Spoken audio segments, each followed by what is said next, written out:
আমার নবী যেদিন এই দেশ থেকে বিদায় হয়ে যাবে, আমার আল্লাহ জিব্রাইলকে দিয়ে প্রস্তাব পাঠিয়েছিলেন, ও জিব্রাইল আমার বন্ধুর কানে খবর দাও, আমার বন্ধু এই দেশের মাটিতে থাকতে পারবে না, আমার বন্ধু এই রক্ত মাখা জমিনের মধ্যে রাখবো না, আমার বন্ধুর দেহ আমার আরশের ডান পাশে দাফন করব।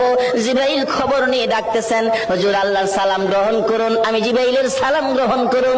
আল্লাহর নবী গো, আপনার দেহ মুবারক আল্লাহর আরশের ডান পাশে দাফন হবে, আপনি খুশির সহিত কবুল করুন।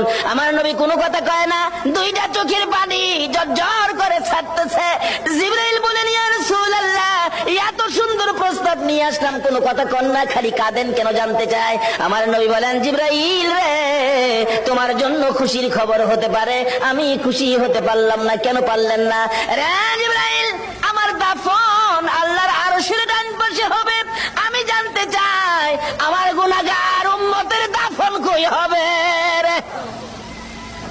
জিবরাইল বলেন, আপনার উম্মতের দাফন এই জমিনের মধ্যে হবে।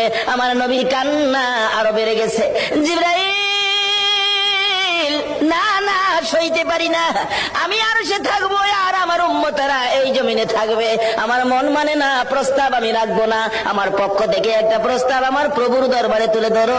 জিবরাইল রে, আমার গুনাহগার এতিম উম্মতেরা যেই জমিনে থাকবে, আমি নবী আর সে যাব না রে, আমি আমার গুনাহগার উম্মতের পাশে সেই জমিনের মধ্যে শুয়ে থাকবো।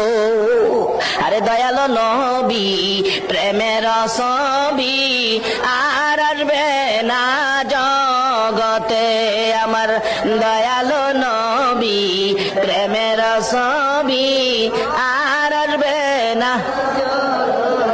হাসর দিনে উম্মত বিনে, হাসর দিনে উম্মত বিনে যাবে না নবীজি বেহেশতে, দয়ালো নবী, প্রেমের ছবি আর আসবে না জগতে, আমার দয়ালো নবী, প্রেমের ছবি